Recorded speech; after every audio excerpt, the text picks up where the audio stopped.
నిన్నటి రోజున జేసీ ప్రభాకర్ రెడ్డి గారు వైఎస్ఆర్సీపీ జిల్లా అధ్యక్షుడైనటువంటి అనంత వెంకటరామరెడ్డి గారి మీద ఆయన విమర్శలు చేయడం, ఏ విధమైన అసభ్య వాక్యాలు మాట్లాడడం, దీని అందరూ కూడా మనమందరం కూడా వైఎస్ఆర్సీపీ తరఫున మేమందరూ కూడా దీనికి తీవ్రంగా ఖండిస్తున్నాం.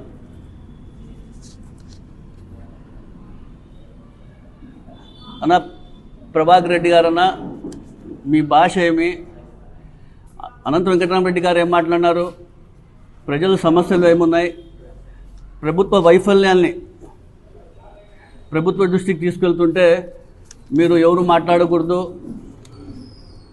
ప్రజల సమస్యలు ఉన్నా ఏమున్నా కూడా మీరు ఎటువంటి పరిస్థితుల్లో వైఎస్ఆర్సీపీ నాయకులు కానివ్వండి, కార్యకర్తలు కానివ్వండి నోరు ఇప్పకూడదు అని చెప్తే ఏ విధంగా ఉందో మన ఆంధ్రప్రదేశ్ రాష్ట్రంలో రాజ్యాంగం అని కూడా ఒకసారి మీరందరూ కూడా గమనించాలా. మన రాష్ట్రంలో కూటమి ప్రభుత్వం ఏర్పాటైన తర్వాత నుంచి దాదాపు 6 నెలలు కాబోతుంది. ఈ 6 monthsలో ఎన్నికల ముందు ఇచ్చిన హామీలు, అధికారంలోకి వచ్చిన తర్వాత హామీలన్నీ మేము నెరవేరుస్తామని చెప్పి ఈరోజు 6 నెలలైనా కూడా ప్రజల వైపు వీళ్ళు చూడకపోవడం, ప్రతిపక్షాలు అన్న తర్వాత ఖచ్చితంగా ప్రజల సమస్యలు ఉంటాయి, ప్రజల సమస్యలన్నీ కూడా ప్రతిపక్షాలు దృష్టికి వెళ్తుంటాయి. ఆ నాయకులు అనే వాళ్ళందరూ కూడా ఖచ్చితంగా ప్రభుత్వాన్ని దృష్టికి తీసుకెళ్లాలనే ఉద్దేశంతో మాట్లాడడం జరుగుతుంది. కానీ నిన్న ప్రభాకర్ రెడ్డి గారు చూస్తే ఏ విధంగా మాట్లాడుతున్నారు కూడా మనం ఒకసారి గమనించాలా.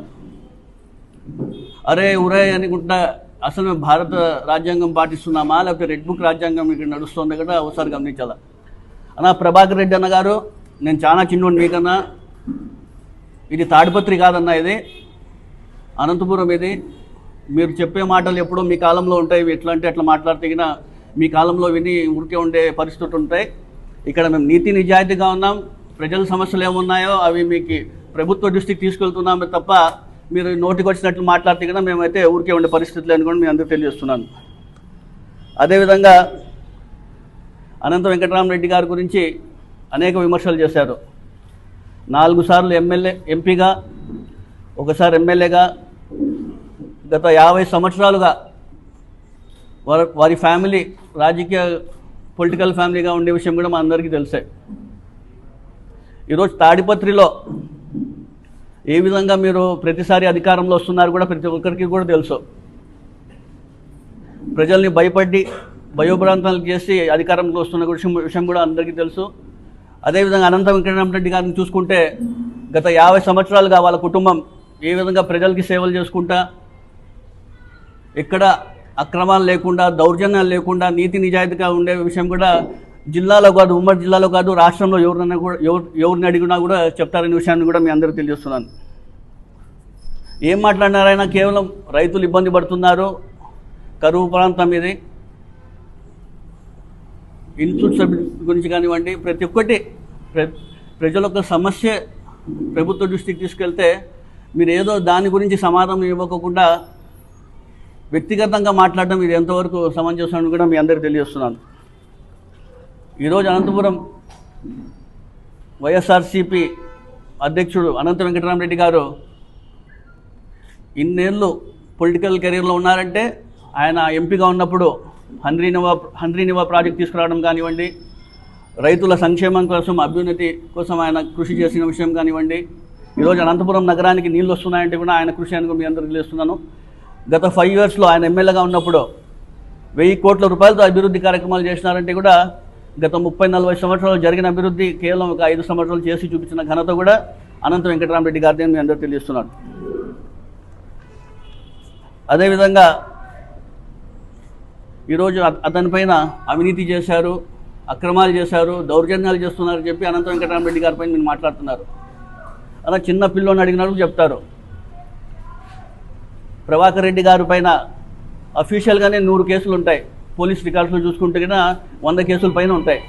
కానీ అనంత వెంకటరామరెడ్డి గారి పైన ఒక కేసు అయినా ఉందేమో మీరు చూపించండి. ఆయన గురించి మీరు మాట్లాడుతున్నారు. ఈరోజు ఏదో ఆరోపణలు, అక్రమాలు చేసి దౌర్జన్యాలు చేస్తున్నారని చెప్పి ఏదో బురద చెల్లి మాటలు మాట్లాడితే ఎవరు నమ్మే పరిస్థితులు లేరు ఇక్కడ. అదేవిధంగా మా మున్సిపాలిటీ పైన కూడా మీరు మాట్లాడడం జరిగింది. డంప్ యార్డ్ సంబంధించి విషయం కూడా మీరు ఏదో చెప్పడం జరిగింది. అతను బినామీకి వర్క్ ఇచ్చినారని చెప్తున్నారు. అలా నోవస్ గ్రీన్ అని హైదరాబాద్ చెందిన కంపెనీకి వచ్చింది. స్టేట్ వైడ్ వాళ్ళు అనేక చోట్ల కూడా ఆ ప్రాజెక్ట్ని చేయడం జరిగింది. 23 కోట్ల రూపాయలతో బయోమైనింగ్ ప్రాజెక్ట్ వస్తే అందులో ఇప్పటికీ మేము దాదాపుగా 10-12 కోట్ల రూపాయలు వాళ్ళకి చెల్లించడం జరిగింది. ఎవరో మీకు స్క్రిప్ట్ రాసి ఇచ్చిన వాళ్ళు కూడా సరిగ్గా డీటెయిల్గా ఇవ్వలేదన్నా ఇది కూడా సరిగ్గా ఇచ్చింటే బాగుంటుందని నేను తెలియజేస్తున్నాను. ప్రతి ఒక్కటి కూడా మీరు కనుక్కొని మాట్లాడితే బాగుంటుంది. ఊరికే లేనిపోని చెప్పడం ఇది కూడా మంచిది కానీ తెలియజేస్తున్నాను. మరి ముఖ్యంగా నన్ను మేయర్ చేయడానికి 5 కోట్ల రూపాయలు తీసుకున్నానని చెప్పినాను. నేనేమన్నా మీకు ఇచ్చినారా, నేను మీ ద్వారా ఆయనకి ఏమైనా ఇచ్చినారో ఒకసారి ఆధారం లేకుండా మీరు మాట్లాడితే దీన్ని కూడా నేను ఖండిస్తున్నాను తెలియజేస్తున్నాను. అదేవిధంగా బళ్ళారి బైపాస్ నుంచి పంగల్ రోడ్ వరకు 300 కోట్ల రూపాయలతో నేషనల్ హైవేలో డబ్బులు తీసుకున్నారు, అవినీతి చేసినారని చెప్తున్నారు. మన కౌన్సిల్ మీటింగ్లో కూడా నేను కొత్తగా ఎన్నికైన ఎమ్మెల్యే దగ్గుబాటి ప్రసాద్ గారు కూడా దీనిపైన ఆరోపణలు చేస్తే నేను ఆ రోజు కూడా చెప్పడం జరిగింది. అన్న మీకు ఏమైనా ఆధారాలు ఉంటే మాట్లాడండి, మీదే ప్రభుత్వం ఉంది, ఎంక్వైరీ చేసుకోండి, ఆధారాలు ఉంటే ఖచ్చితంగా మాట్లాడడం మేము దేనికైనా సిద్ధమని కూడా చెప్పడం జరిగింది. మీరు కూడా తెలియకోకున్నట్లు ఏదో మాట్లాడుతున్నారన్నా దీన్ని కూడా నేను తీవ్రంగా ఖండిస్తున్నాను. అదేవిధంగా ఐటీఐ స్థలం ఈరోజు ఐటీఐ స్థలం కబ్జా కాకున్నట్లుందంటే కూడా కేవలం అనంత వెంకటరామరెడ్డి గారితో కూడా నేను గట్టిగా చెప్తాను. ఈరోజు అక్కడ వాళ్ళు స్థానికంగా ఉండబట్టి దాదాపుగా 50 సంవత్సరాలు అయింది.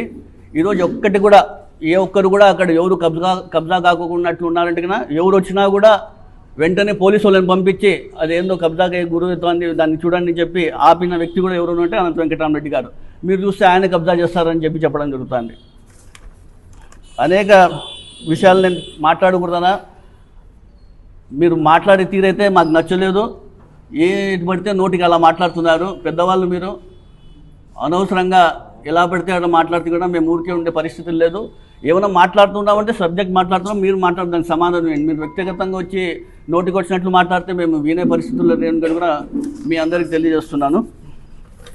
మరో విషయం ఏమంటే వైఎస్ఆర్సీపీ జిల్లా అధ్యక్షుడిగా ఆయనకి ఇచ్చినారంటున్నారు. అవును, ఇస్తారు. జిల్లాలో ఆయన కేబుల్ కాబట్టి 4 సార్లు ఎంపీగా చేసినారు, ఒకసారి ఎమ్మెల్యేగా 50 ఏళ్ళ చరిత్ర ఉన్న వ్యక్తి కాబట్టి కేబుల్ కాబట్టి జగన్మోహన్ రెడ్డి గారికి ఆయనకి జిల్లా అధ్యక్షుడిగా ఇచ్చారు. మీరు ప్రభుత్వ వైఫల్యాన్ని మేము ఎత్తికొట్టి చూపిస్తా అంటే మీరు మాట్లాడకూడదంటే ఇది ఎక్కడవుతుంది? మీరు దండికి మాట్లాడతారన్నా, ఎవరన్నా మాట్లాడితే మేము 4కు వస్తాము, ఇంకోసారి వేరే వాళ్ళు ప్రెస్ మీట్ పెట్టకూడదు అని మీరు ఏం చెప్పినా కూడా ప్రజలు ఎవరు నమ్మరు, కార్యకర్తలు ఎవరు భయపడే వాళ్ళు లేరు. ఇక్కడ మీరు ఏం చెప్పినా కూడా మేము ఖచ్చితంగా ప్రజల వైపే ఉంటాం. ప్రజల సమస్యలు ప్రభుత్వ దృష్టికి తీసుకెళ్లే విషయంలో కూడా మీ అందరికీ తెలియజేస్తున్నాను. అదే ఇంకో విషయం కూడా అన్నారు, ఎమ్మెల్యేగా వచ్చి నువ్వు ఈసారి చాలా ఓట్లతో ఓడిపోయారని చెప్పారు. ఆయన ఎంపీగా ఉన్నప్పుడు కూడా మీ నియోజకవర్గం కన్నా మీ ఎమ్మెల్యే కన్నా ఎంపీగా ఉన్నప్పుడు ఆయన ఎంపీకే ఎక్కువ ఓట్లు కూడా వచ్చిన విషయాన్ని కూడా మీ అందరికీ కూడా ఒకసారి గుర్తు చేస్తున్నాను నేను. అయినా ఏమైనట్టు కూడా 14-15 పాయింట్లతో మీరు ప్రెస్ నోట్ ఇవ్వడం జరిగింది నిన్న.